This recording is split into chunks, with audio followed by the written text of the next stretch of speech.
Big news out of the sports science world. There was a new study published recently in the British Journal of Sports Medicine that shed a lot of light on why runners get injured. And in this video, we're going to talk about the study results and what it means for your training.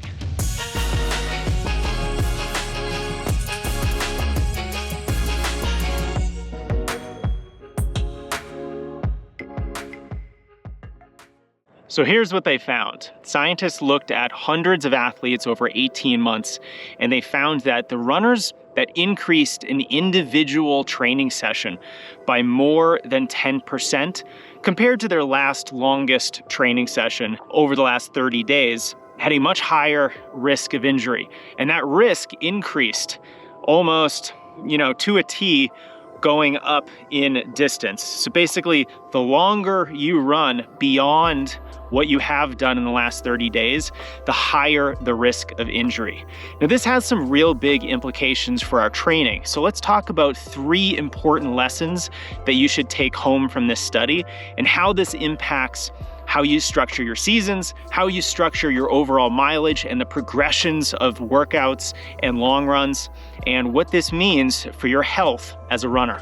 All right, so one of the first big lessons that we should take from a study like this is that the danger lies in building mileage instead of maintaining mileage. And this fits in perfectly with what Brad Hudson said in his amazing book, Run Faster. He said, the injury risk isn't inherent in high mileage, it's when you build to high mileage. In other words, it's the process of actually increasing the distance of your runs that's actually problematic. So if anyone ever has thought that, I can't run 50 miles a week, the injury risk is too high, it's not the actual high mileage, it's the process of getting there. And so we should be very conservative with our mileage increases. Typically, going less than 10% per week. And so a lot of people have heard of the 10% rule, which says let's not increase our mileage by more than 10% per week. And I've long said that this is incomplete because you can increase your weekly mileage by a lot more than 10% if it's a very low mileage number that you are very comfortable with. But as soon as you are going beyond what you're a little bit more comfortable with, we should actually be more conservative than the 10% rule.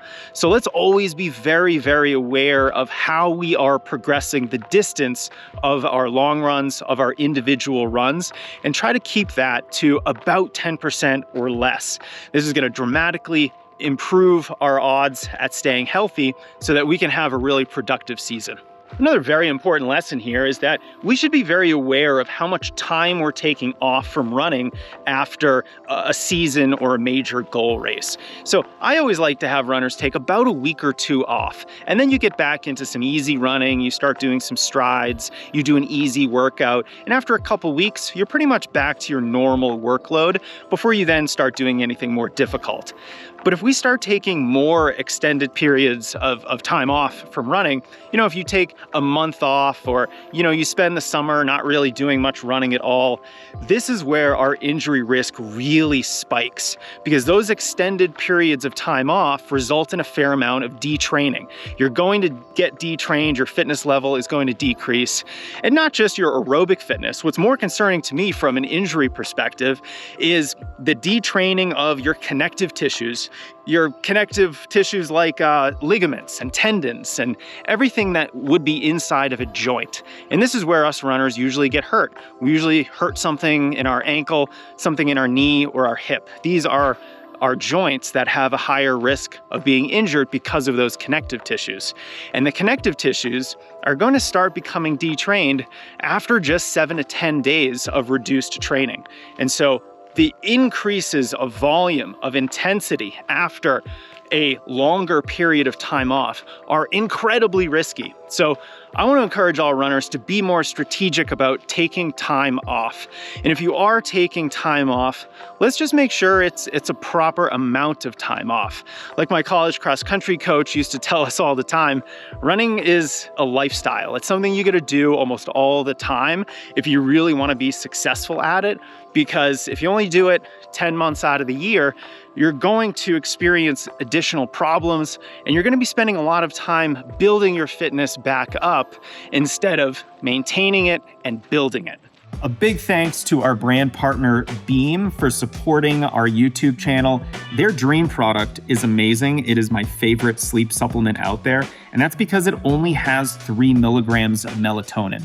I tend to get pretty groggy if I take a lot of melatonin, especially 5 milligrams, and I hate that. So I love Dream because it tastes amazing. Their cinnamon cocoa flavor is to die for, but it doesn't have as much melatonin in it as some other products out there.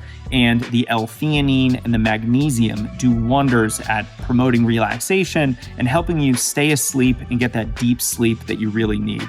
So if you're someone who struggles getting to sleep, staying asleep, or if you're like me, tonight, I actually have to go to bed at 8 p.m. because I'm getting up at 3:30 in the morning for a 27-mile hike tomorrow. So I need to go to sleep early and get that good sleep. Dream is helping me out. And they're actually offering up to 40% off. 40% if you get a subscription, 25% if you just want to try it for a single purchase. If you go to shopbeam.com/strength and use code STRENGTH for that discount. Big thank you to Dream for sponsoring the channel.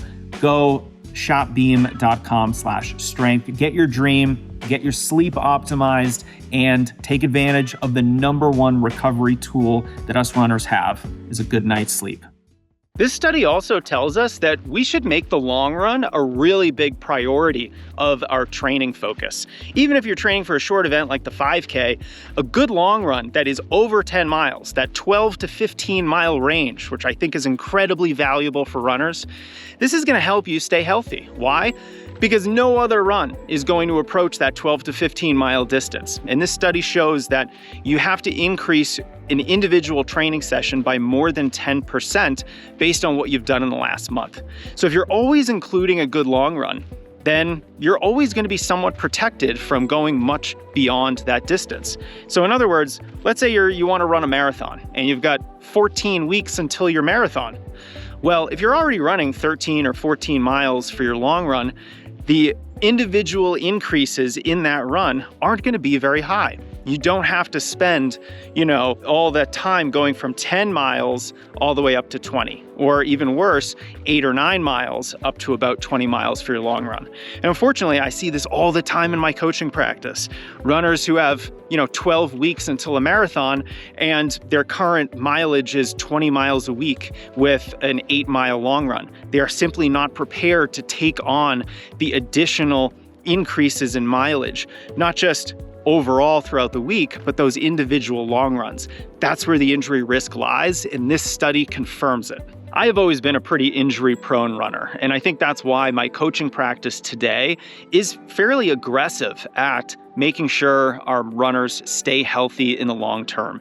And so I'm really glad to see new science coming out that confirms what I think a lot of good coaches have known for a long time, that you can't increase any individual run too rapidly because it does pose a giant injury risk. And so this is a really great study that affirms consistency in training.